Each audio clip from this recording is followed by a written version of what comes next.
This is Dr. Peace, and this is a very special episode of my podcast, Office Hours with Dr. Peace. Why, you might ask, is it special? Well, it's because of this young lady right here, Currie Anne with an E. Anne with an E. She's my special guest for Mother's Day. We won't talk about the fact that your siblings denied the offer. No. They don't want in on the fun, Mom. That's all right. Currie is, of all my children, she's the most like me. And so she's more a performer, likes the spotlight. And she also has such an interesting background story that she fits with the podcast. It's just fortunate that she's my daughter, but she fits with the podcast because it's about social work. And if anybody knows social work, it's my daughter, Currie Anne. So welcome to the podcast, Currie. I love you with all my heart, and I can't believe you agreed to do this with me. So thank you for having me, Mama. I'm honored to be on here. I'm excited for this journey you're taking. We've watched you in a lot of successful journeys, and so I have no doubt that this one will be the same. Some not so successful, if we're being totally transparent. Most of them were. I can say selling bras probably was one of you and Dad's failures. With your ex, that's a good one. That's a good one. So let's start out. It's always good to start at the beginning. So, and this is, I'm throwing you a curveball because I didn't tell you I was going to ask you this, but I want to know, what is your first memory of our family, of being together, being a part of our family? What's your earliest memory? Oh, I love that question. My very first memory. Let's see. So the first house I remember, and so something we've always done in our family is we name the places we've lived. We've moved so much enough that we have to name it so we can remember this. So house on Main Street would be, I think was that the first house we ever lived in? Were we born in that house? Okay. That's where you came home to from the hospital. Okay. So pretty much probably from where our beginning was is I remember that house. I remember my parents being in a band, the coolest hippies you ever knew. We got to hear the band play. I can remember hearing the band play in our cool muraled wall. I can remember sitting on the vents in my nightgown. Couldn't do this now to save my life because I'm a little bit bigger, but putting my nightgown over my knees and feeling the warm air and eating the cinnamon sugar off the top of my toast that you would make me. So but I would say pretty much, wow, probably 2 or 3, 4 maybe. That's young. And your dad has memories of that young too. Oh, here comes What's that? We have a special Happy Mama's Day. Hey, Daddy. bend down so they can see your face, Carl. I've enjoyed what I've seen so far, so I am honored that I can be a part of this. It's exciting. It's very exciting. And to be a part of the Mother's Day podcast, obviously to me that means even a lot more because I kind of think my mom's pretty fucking cool. So proud to be here. And I think you are too. And you know what I think is that moms, talk about social workers. Moms are social workers, even if they're not great ones. Like my mom was not like a real nurturing person, but I've been sort of playing around with writing a memoir, and I realized how much when I write about myself, I'm writing about my mom. Because of the influence your mother has on you. And I've seen it with your kids. I mean, a mom, pretty freaking spectacular, all the shit that they do. Yeah, absolutely. Absolutely. And even when they screw up, like, Yeah. you know, we talked in our previous attempt at this, we talked about your OCD that began when you were so young and our different perceptions of how I handled that and you handled that. your experience with OCD for me is unique because you were so young. Do you know if Yeah. it's common for OCD to hit people at like, what were you, 7? Seven when the Trichotillomania showed up, which was, I think, my biggest form of OCD in the beginning. And yeah, I do think it's common. I think that there's probably more signs as parents because, I had even been through it and didn't notice, like with my kids, it was like adulthood sometimes, some things that it would be like, oh yeah, like, for example, my youngest, I mean, he's the one that came to me and said, I think I got something. And I was like, "Oh, well," and then once he did, it was like, oh my God, you've had that since you were a child. The signs were there. Right now, mine with trichotillomania was probably easier to spot than some that's just, he's scared, he's nervous, he's antisocial. We all are a little fucked up. So So true. I proudly fly my freak flag. I got that one out, son of a bitch. I got that one out. But it might be nice for you to explain that some of our listeners might not, millions of people are probably listening right now. So I want to make sure they Of know. course. Many of them probably don't know what trichotillomania is. You know what? You don't know till you know. So, yeah, we all didn't know what it was either until I decided to. Well, I guess I didn't decide to till it decided to rear up. But trichotillomania is a hair pulling disorder, and I started my journey being a trickster when I was between 6, 7. I'm fighting off the urge not to embarrass my children. I'm not saying anything. Well, there I am, 6, 7. 6, Okay. 7. But yeah, that's when I started my journey with being a trickster. And that was the first time I can say I was for a while, I still didn't know what it was. Just felt like a freak, that something's off with that one, but that's when Imagine now that you're an adult, think about that age of child and how the development of their brain. I mean, this prefrontal cortex thing isn't even going, so they have like Mhm. almost zero executive function. So no Yeah. understanding of what's happening to you, but just this strange urge, I assume. Tell how you started So with it's pulling it's your a it's a eyelash. weird journey, right? Because so a friend of mine at the time we were young and we were friends with your friend's children. And the little girl had gotten leukemia and it just petrified me. We really cared for her and her family, and it petrified me. And so I remember somebody somewhere, don't remember who told me, but they said if you pull an eyelash and make a wish, it'll come true. So I thought, why I can remember this memory of sitting in the back seat of our car and thought, I'm going to pull an eyelash for this girl who had leukemia and wish that she gets cured. Little things after that, I don't remember like exact steps, but I remember having a piece of notebook paper and I saved the eyelashes. Those are deep, dark things I usually don't like to tell people, but we are who we are. But I remember saving the eyelashes, and that, I don't know if you would say, almost like calmed my soul, right? It was something soothing about that. And then it just grew from there. At first, it was just, I mean, it was pretty rapid.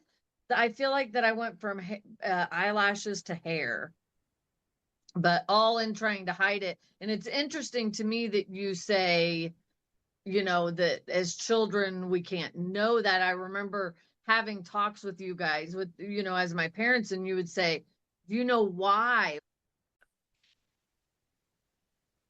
So for me it was like I just remember hiding, and then you guys talking to me saying, talk to us about what is going on, why are you pulling?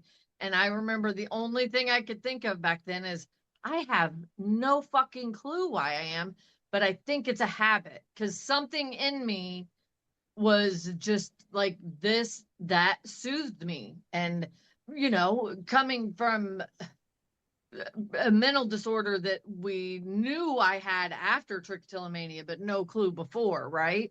But all the worry, unnecessary worry that I had in my head, probably since my brain could create thoughts, I was just always worried. And man, that just numbed it for me. Numbed the, you know, like almost like a medication. So strange because every time I hear you talk about this, I gain new insight. And I remember vaguely, I thought it was an envelope, but I remember either you telling us that or we found it, that you were saving them. It was an envelope. And I freaked out because Well, I I was think like, I think we're both right. I think it was a piece of paper that I folded to fold be it up like envelope an wide. envelope. Yeah. I think one of the important things for me, a takeaway from this, because you and I have been through the mill and we've gone to counseling together and we Mhm. sort of know each other's responses to things. Sure. Looking back on that, I think, what was wrong with me? Why wasn't I more compassionate and more empathetic? Mhm. Because all I could think was, stop it.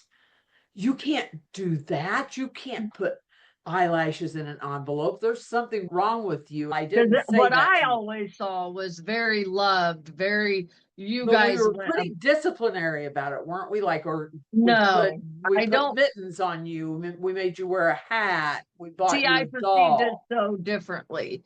Now maybe at first when it felt like a behavior that needed to be punished, but that we're Yes. talking days, right? That you immediately went into, instead of a hospital, or a doctor, you went to psychologist and what's going on. And we moved in that whole beginning of me pulling in, but I was in therapy pretty quick, within months of the It's true. first sign that you noticed that I was pulling.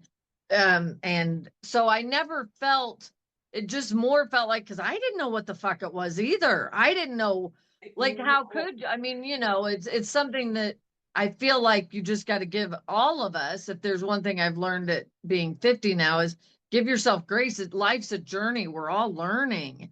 And so to me, you did go into social work mode of we got to Fix fix it, it, fix right? it, fix it. Yeah. Yeah, we even went to a college and they tested my head because the doctors were saying, no way she enjoys pulling her hair out. That's bizarre. It hurts.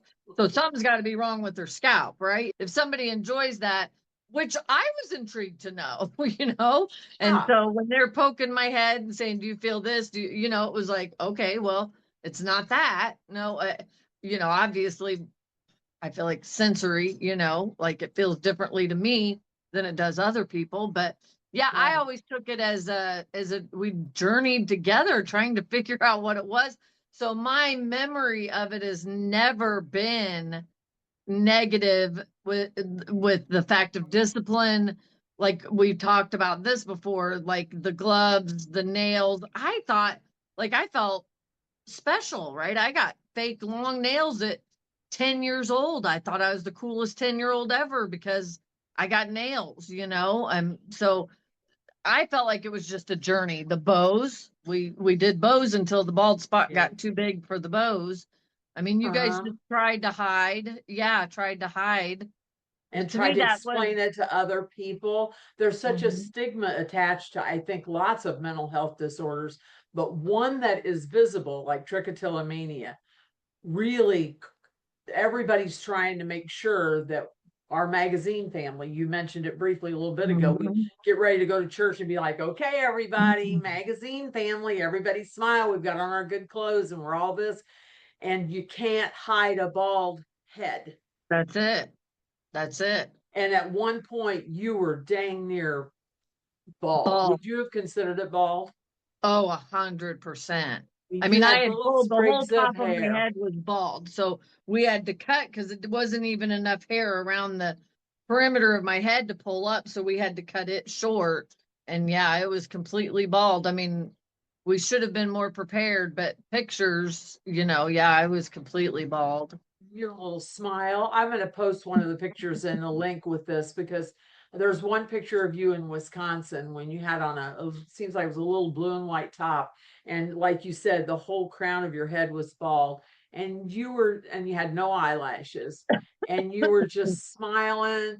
And every time I look at that picture, I think you were smiling through the confusion and lack Confusion's of a good word. understanding and Hmm. pain. It just breaks my heart.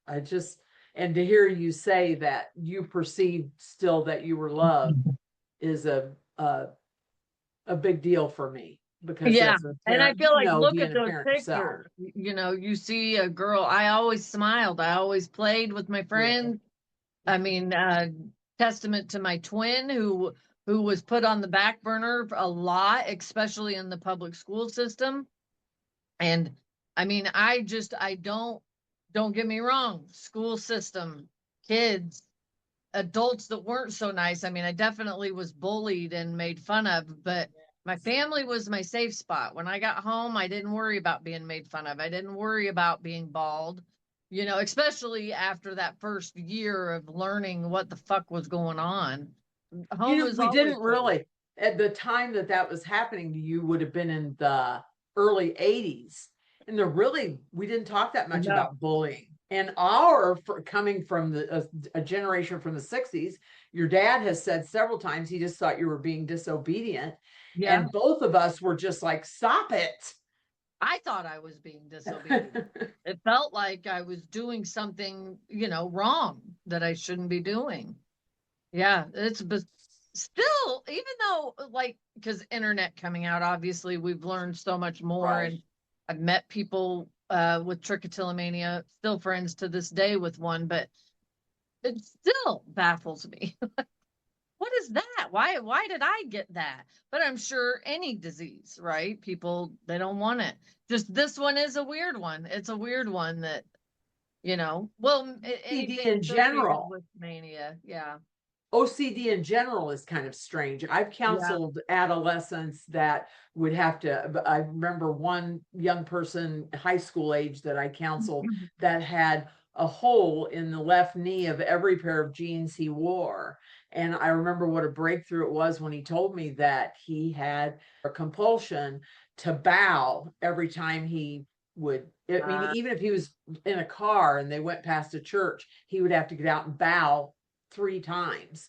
And he did that so much that it wore the hole in the side of his Wow. jeans. And it was a very shameful experience for him. But I remember having you helped me be a better therapist Yeah. for him That because I was understood and I those could were say, hey, I journeys know. of yours that I like too. The one little girl that ate paper. You had me.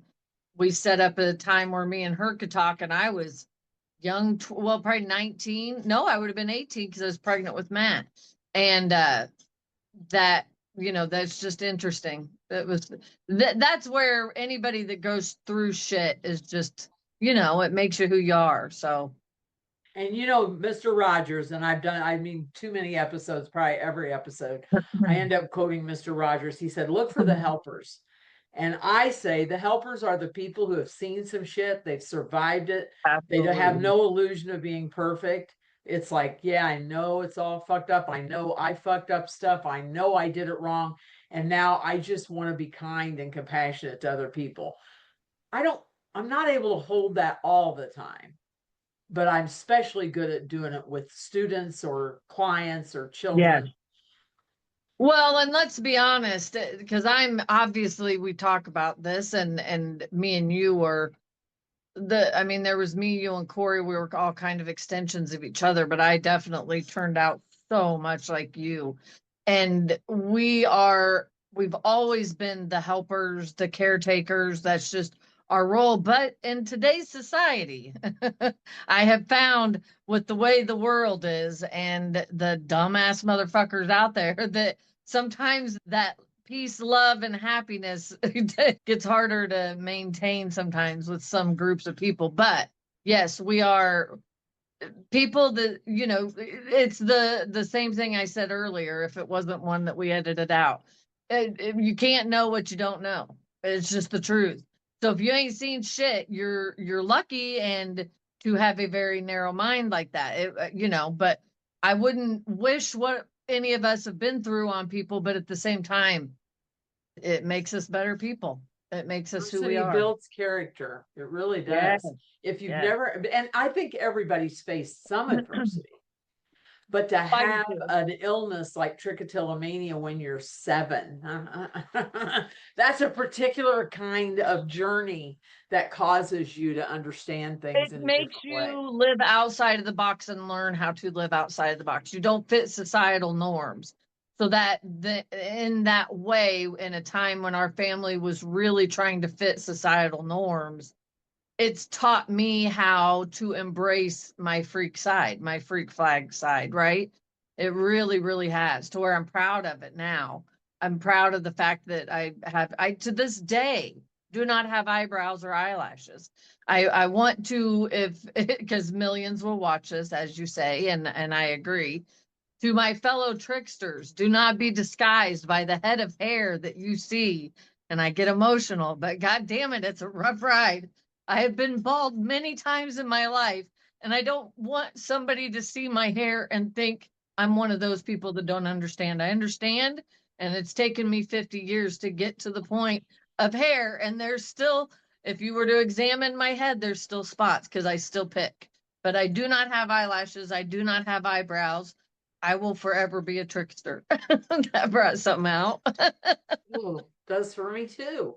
Because I remember when, I'm not sure when we started turning the corner. I feel like it was when Corey passed. That all those things that we needed to make sure were in the box and we were doing it right, it Yeah. just didn't feel meaningful anymore because No, right? Corey's gone. Who gives a Yeah. fuck whether we follow the rules or we look the way we're supposed to look or we act? Because really it was Corey's outside of the box, her sparkle and her Mm-hmm. being willing to just be out there. That's what we all remember about Corey. Not the Yes. times she stayed in the box, but the times No, that she said, I'm no, gonna fly absolutely. and I'm gonna be Absolutely. free. Absolutely, mama. And it's, yep, it's life. I feel like I'm going off the point of your podcast, but I No, it truly doesn't matter. believe, The point of this is this. yeah, because I truly believe we are a speck of dust floating on a rock in the middle of nowhere. It's a blink of an eye, and now is the time. Now is the time to do, love, feel, enjoy your family, enjoy what you can. And I believe that everybody on this planet deserves that, right? And regardless of your skin color, sex orientation, and the way the world's going now scares the fuck out of me. But we keep fighting the good fight, and that's all we can do. You said it a little bit ago. You said, I've learned how to let my freak flag fly. And I think I barely got that out. I know it's a rough one. But I think it's important for anyone listening to this that that was not an easy transition for you.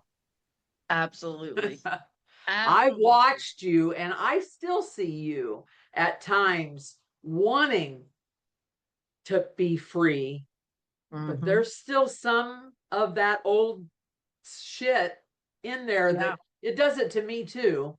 That, Mm-hmm. come on now, walk this way, talk this way, be careful. Mm-hmm. If you say fuck on a podcast, that could get, that could get you in trouble. If you come off as too out there, then Yeah. you could get Yeah. in trouble for that. So, do Yeah. you mind talking a little bit about how you've come through that? I've got to be perfect. Everything is perfect. To, you know what? I'm all right. I don't Well, care. that's a good one, Mama. So, absolutely, I'm still there. Pre podcast today. I'm an hour late because I have to do my things that I do on Sunday mornings, and every day I have my rituals, and I need those rituals done. And it's a constant battle. It's a constant battle of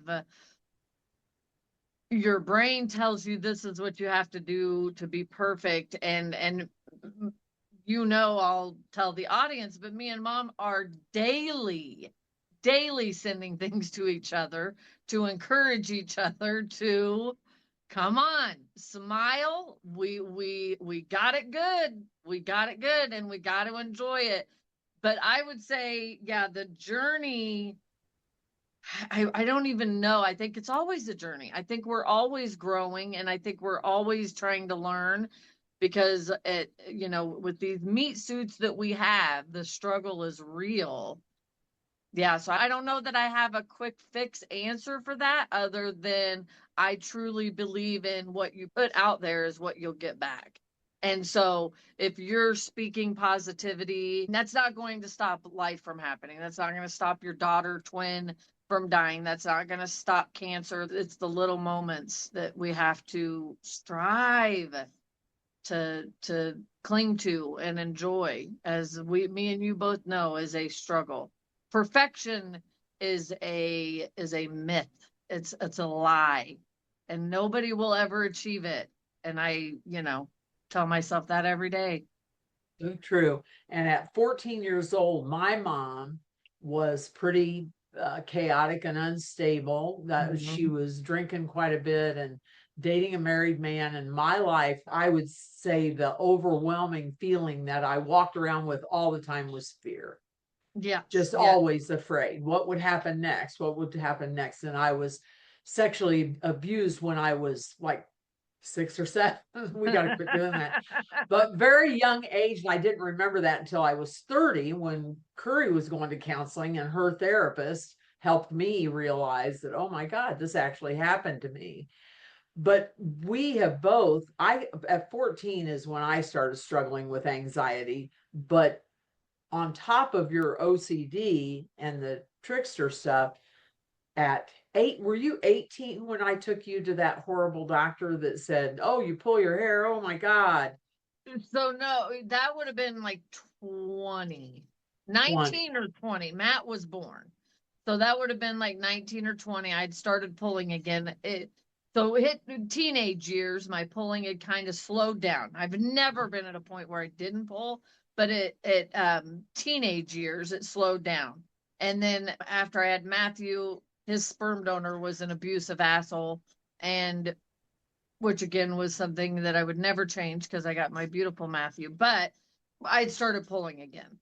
Not shocking. So I go back to that bald Currie. So yeah, let's go to the doctor, which I mean, in some ways she was good, and maybe this medicine helps some people. I don't know that I should name the medicine, but man, oh man, I it think it's fucked okay my to, in case somebody else, it was fuse bar. And like you said, not everybody might respond like that, but Currie went, oh, rocked my world. yeah, and Rocked my that has world. not gone away. No, no, no. The trichotillomania is like it almost helped me to accept that. It was like, fuck, I can deal with being bald. I'll take that all day. That unadulterated fear that knocks you on your Oh my ass, God. that's the worst. I tell you what, the only reason I feel like I survived my journey is because you also struggle with anxiety and panic attacks. And so you just immediately, I mean, I'll never, the first one I had, you said, come on, let's go. We walked around Mattoon for hours, and it died down and I went to sleep. And then we did that for months until the abuse part got out of my system. But the anxiety attacks remained. Yay. I think you're hitting on something important that we need to explain. It seems like everybody would understand anxiety, but there's a difference between anxiety and panic attacks. Do you want to explain it?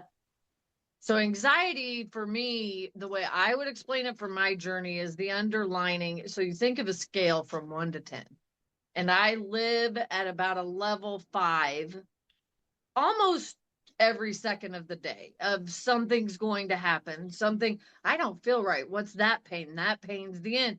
So that is generalized anxiety for me. It's a low hum that reminds me that she's there. Like, hey, don't get too cocky. And then panic attacks is more of it can be from a generalized anxiety that just rears its fucking bitch ass head and takes you out. But a lot of times for me, it's phobias or scary things that happening, a storm, um, a sickness. I mean, as Monk, if any of my fellow anxiety people watch Monk, as he would say, the list of things I'm not scared of is way shorter than the list of things that I am scared of. That's good. So, but panic attacks is the knock the wind out of your lungs like, where if anyone has struggled from panic attacks, the intense sweating, the heart racing, the impendable doom. Is impendable a word, Mom? Impending, I think. Impending doom. I make up for. We'll have to look up impendable, though. It might be a word. I don't know. I always think it's interesting because when Currie and I are talking and something like that happens, you always say, "Is that right, Mom?" And I always say, "Is that right, Luke?" We both think that someone else obviously would know the answer when we Well, you got don't. the PhD. Yeah, I don't But think that you'll taught me know many words. Impendable. I don't know. That's not a word. But yeah, I forgot where I was going with that. But We were just talking about the panic difference attack between versus yeah, yeah. panic attack versus anxiety. And I think both of us are living proof that sometimes, and I hope everyone who has anxiety that's listening to this listens real closely right now, because I know Curry's going to totally agree with me. Sometimes you get past it, and sometimes it beats the shit out of you and makes you feel like you can't go on. But sometimes there are days when we win, or it feels like a win. Then there are other days when you curl up in a chair, like yesterday for me was one of those days that I just got a blanket and Yep. Your Aunt Janet just died and that threw me Yep. into a tailspin. And so all I could do, it was just Yep. breathe. Yep. Yep. And that's all you can do. And I truly believe it's one of those things that will make us strong, that has made us stronger in spite of, because to live what some people live is a fight. It's a fight for us Yep.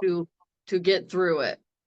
And they're rough. They're rough. It wears you out, but don't give up the fight. Side of us that I almost hear it in your voice right now that we do this together too. Well, but there's worse things. Yes. I mean, some people have wonder if cancer. everyone does that, or is that just us? Hey, leave a comment. Can't you leave a comment in these things, in these I don't YouTube think videos? so. I don't know. Hey, you can. I've got it to where you can like and leave comments. So anyone who's listening, hit the subscribe button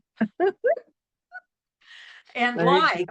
And I want people to start making comments on our podcast because this is a conversation that is important to a lot of people.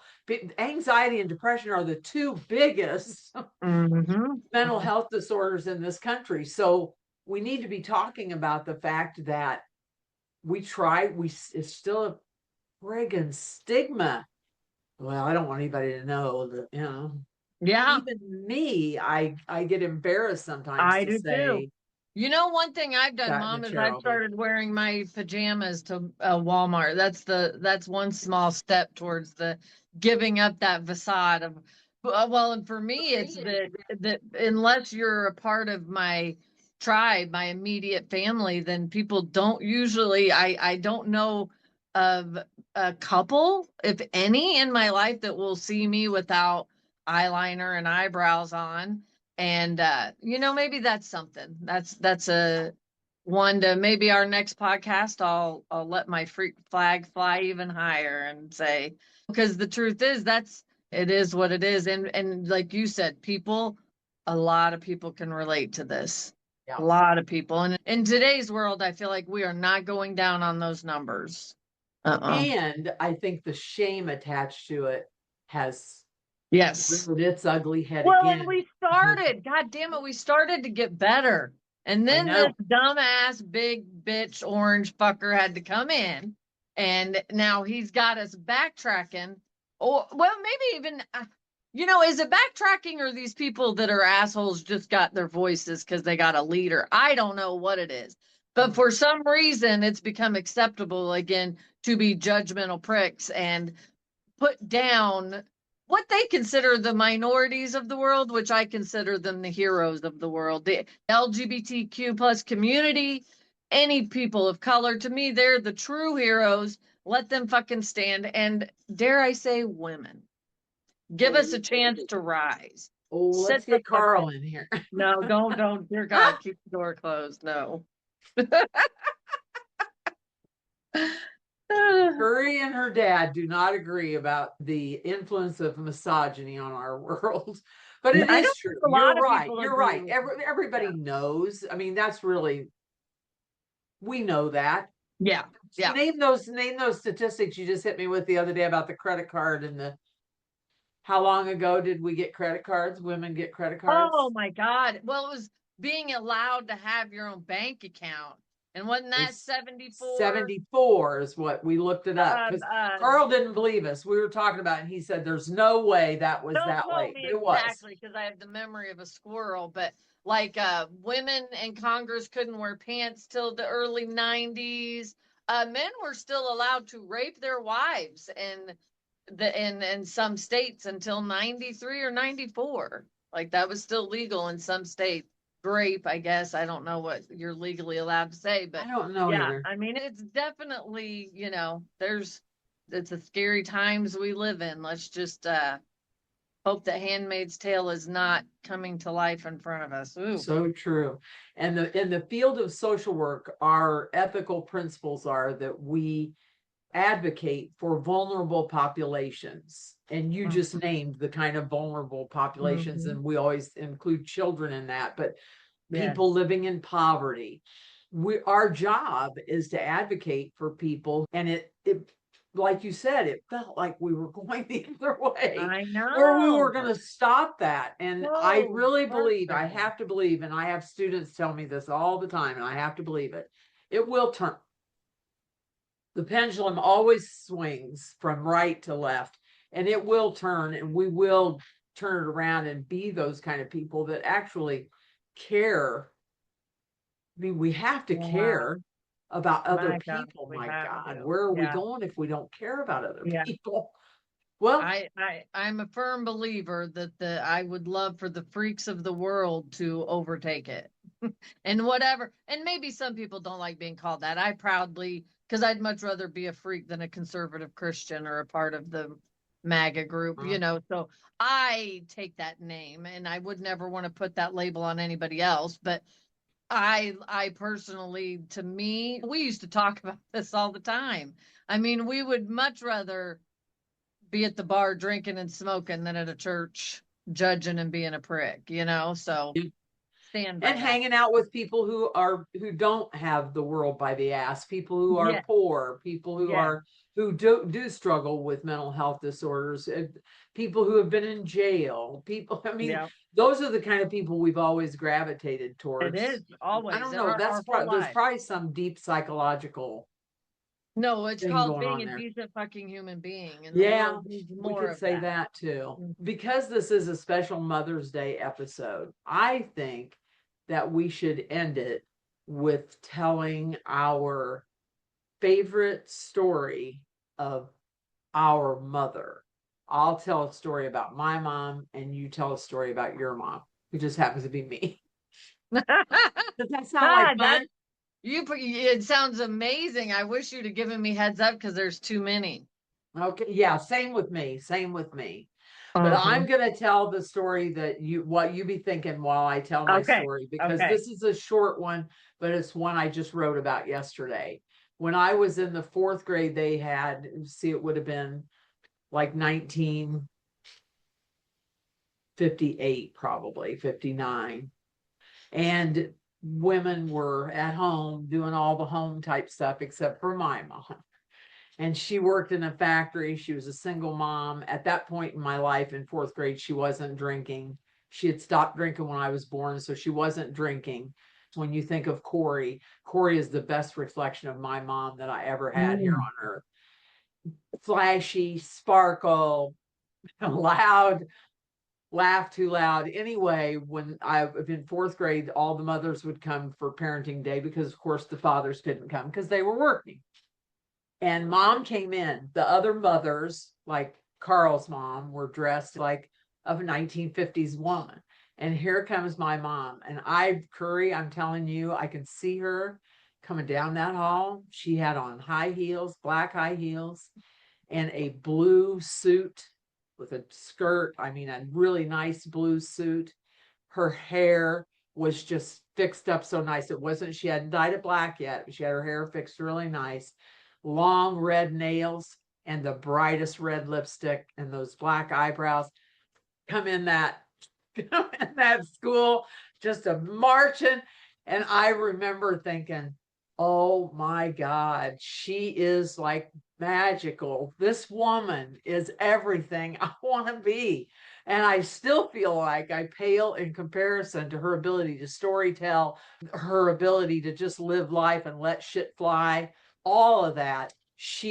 That's when I think of my mom, that's the picture I get. That's moment in time. I just see this woman who was herself. And so when you talk about, I'm going to let my freak flag fly, and Corrie being sparkle and going to do whatever she wanted to do, even when people didn't think she was doing it right, wanting too much of life, I think that is my mom's legacy to all of us, is that be you. Even if you're the frumpy housewife, then be that fucking frumpy housewife. I prefer the flashy mom with the nails and the big glasses, and that's what I prefer. But all the moms who are listening, just be the mom you are. And you're not only a mom, be the human you are, I guess I should Yeah. say. But I love that. I don't know that I've ever heard that story of Granny. Man, you say I don't know if I am as good of a storyteller, but you painted that picture. I feel like I could see Granny walking down that hallway. That's amazing. You didn't even get to know her before her stroke, No, did you? I got to know Granny post stroke, and that's the Granny I knew, So which you still didn't had all know the that response. person I'm talking about. But picture Corrie Yeah, yeah, with her yeah. hair done and the Yep. way she, when Corrie got ready to go someplace, Corrie got ready to go. God damn, she was gorgeous. God, she sparkled. She sparkled. She She was did. She did. gorgeous. I would say for me, I'm going to give one story. Okay. But thinking of all the times, mom was a badass bitch. And I tell you what, when it came to her kids, they invented the word mama bear.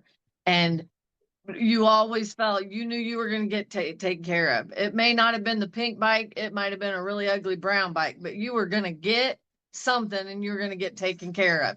But I would say favorite store, one of, because God, it's hard to narrow it down to one, but I'll narrow it down to one. We were probably, and I always say we because it was always me and Corrie, it was never me. Yes, it was. But we were probably 16, 17, right in there. And I had liked this boy, and of course, so I didn't like his ex girlfriend, and decided to put it into perspective. I was probably an 85-pound little string bean, as they say. So, but I decided I was going to mouth to her outside of my car, and this girl whipped her car around. She was going to kick my ass, and so she could have. So she could have. So I panic and I drive home to my mom, dad as fast as I could. And needless to say, my mom was in the car before I could get out of the car, caught up with that girl and said, "Don't you ever threaten my daughter." The stories among stories, our Christmases were phenomenal. Birthdays, surprise. I mean, literally the list could go on and on of the production of the show of Being a Daughter of Linda Kingery is an amazing movie that I love to replay daily in my head. Oh, that's so sweet. True. So true. You It make is. everything a production. Boy, I wish we could have done one of our songs together, because we are quite I good mean, at that. we're going to save that, but the world does need to hear us sing. They do eventually. They do need to hear us sing. We're going to have to roll the reel, what's it called? Roll the clip. The clip. Roll the Yeah, clip. roll the That's clip. what we'll do. I'll add that at the end. God.